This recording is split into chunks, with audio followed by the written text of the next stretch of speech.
So, what is IELTS? The full meaning of IELTS, International English Language Testing System.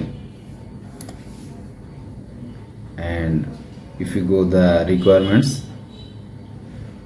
why IELTS? আমরা আসলে আইএলটিএসটা কেন করি? So মূলত যখনই আমরা হায়ার স্টাডির কথা চিন্তা করি যে আমরা দেশের বাইরে যাব লেখাপড়া করতে, বা আমরা দেশের বাইরে অন্য কোনো দেশে চিরস্থায়ীভাবে থাকার জন্য চিন্তা করি, তখন আমাদেরকে আইএলটিএস দিতে হয়। সো দুইটা পারপাসে আমরা আইএলটিএস করে থাকি। এক হলো হায়ার স্টাডিজের জন্য, দ্বিতীয় হলো ইমিগ্রেশনের জন্য। 2 নম্বর কোশ্চেন, টাইপস অফ আইএলটিএস। আইএলটিএসটা অ্যাকচুয়ালি কত ধরনের হয়? আইএলটিএসটা মূলত 2 ধরনের হয়।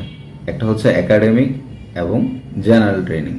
সো আমরা যারা হায়ার স্টাডিজের জন্য দেশের বাইরে যাওয়ার চেষ্টা করি, তারা একাডেমিক আইএলটিএস এর জন্য অ্যাটেন্ড করে, এবং যারা পার্মানেন্ট রেসিডেন্সের জন্য আবেদন করে তারা জেনারেল ট্রেনিং আইএলটিএসটা অ্যাটেন্ড করে থাকে। 3 নম্বর কোশ্চেন, স্টাডি ম্যাটেরিয়াল কি? আসলে আইএলটিএস এর জন্য স্টাডি ম্যাটেরিয়াল হিসাবে কি পড়া যায়? সো বেসিক স্টাডি ম্যাটেরিয়াল হচ্ছে ক্যামব্রিজের 1 থেকে 18 পর্যন্ত বই আছে, বর্তমানে 19ও অ্যাভেলেবেল মার্কেটে হচ্ছে। সো 1 থেকে 19 এই বইগুলা থেকে আমরা আইএলটিএস এর জন্য প্রিপারেশন নিতে পারি। সো 1 থেকে 19 বললে অ্যাকচুয়ালি 1 থেকে 6 পর্যন্ত অনেক পুরনো বই। তো বর্তমানে স্টুডেন্টরা সাধারণত 7 থেকে 18 বা 8 থেকে 18, 19 এই পর্যন্ত প্রিপারেশন নিতেছে। সো আপনি যদি ফিল করেন যে আপনার আরও বেশি প্র্যাকটিসের দরকার, তাইলে হয়তো আপনি 1 থেকে 18 বা 1 থেকে 19 পর্যন্ত পুরাটাই প্র্যাকটিস করতে পারেন। এটা ডিপেন্ড করতেছে আপনার ইচ্ছার উপর, আপনার প্রয়োজনের উপর, আপনার দক্ষতার উপর। সো 4 নম্বরে আছে নাম্বার অফ মডিউলস। অ্যাকচুয়ালি আইএলটিএসে কয়টা মডিউল? আইএলটিএসে মূলত 4টা module, listening, reading, writing, speaking. So লিসেনিংয়ে 40টা কোশ্চেন থাকবে, যেখান থেকে আপনাকে অ্যাটেন্ড করতে হবে, এবং যত বেশি মার্ক পাবেন আপনার ব্যান্ড স্কোর তত বাড়তে থাকবে। রিডিংয়েও সেম, প্রায় 40টার মতো কোশ্চেন থাকে, 39, 40, ক্ষেত্র বিশেষ 38 এরকমও আছে। সো যত বেশি নাম্বার আপনি তুলতে পারবেন আপনার ব্যান্ড স্কোর তত বেশি বাড়তে থাকবে। রাইটিং এবং স্পিকিং এর উপর এক্সামিনার ডিসাইড করে যে আপনি কত ভালো করছেন এবং আপনার ব্যান্ড স্কোর কত হবে। সো রাইটিং এবং স্পিকিং এর উপর ওই রকম কোশ্চেন আসে না 30টা বা 40টা। রাইটিং এবং স্পিকিংটা মূলত আপনার রাইটিংয়ের ক্ষেত্রে আপনার রাইটিংকে এক্সামাইন করা হয় এবং বেটার রাইটিংয়ের উপর বেটার মার্কস দেওয়া হয়। স্পিকিংয়ের ক্ষেত্রেও তাই, এক্সামিনার ডিসাইড করে আপনার ব্যান্ড স্কোর কত হবে। So next question is, band score কত হয়ে থাকে? ব্যান্ড স্কোর সাধারণত হাইয়েস্ট 9। এটা অ্যাকচুয়ালি ডিপেন্ড করে 0 to 9 পর্যন্ত। এখন কত মার্ক পেলে আপনি কত ব্যান্ড স্কোর পাবেন? যেমন লিসেনিংয়ের ক্ষেত্রে আপনি 30 পেলে 7 পাবেন, যদি আপনি 35 পান সেক্ষেত্রে 8 আসবে, যদি 40 আপনি 39 থেকে 40 ক্যারি করেন তাহলে আপনার 9 আসবে। এটা লিসেনিংয়ের ক্ষেত্রে। সেম অ্যাজ রিডিংয়ের ক্ষেত্রেও অনেকটাই সেম, যে এখানেও 7 পাওয়ার জন্য আপনাকে 30 পেতে হবে, 8 পেতে হলে আপনাকে 35 মার্কস পেতে হবে, এবং 9 রিচ করতে হলে আপনাকে 39 থেকে 40 মার্কস পেতে হবে। জেনারেল ট্রেনিংয়ের ক্ষেত্রে একটু ডিফারেন্ট মার্কিংটা, সেটা আপনারা ইজিলি এখানেও দেখতে পারতেছেন, বা আরও বেটার জানার জন্য গুগল করতে পারেন বা ইউটিউব থেকে একটু সার্চ করে দেখতে পারেন, বাট খুব ইজিলি আপনারা পেয়ে যাবেন মার্কিং সিস্টেমটা। নেক্সট হচ্ছে রিকোয়ারমেন্টস কি লাগে। অ্যাকচুয়ালি একটা আইএলটিএস পরীক্ষা অ্যাটেন্ড করার জন্য আপনার বেসিক কি রিকোয়ারমেন্টস প্রয়োজন হয়? অ্যাকচুয়ালি আইএলটিএস পরীক্ষা দিতে তেমন কোনো রিকোয়ারমেন্টসের প্রয়োজন হয় না।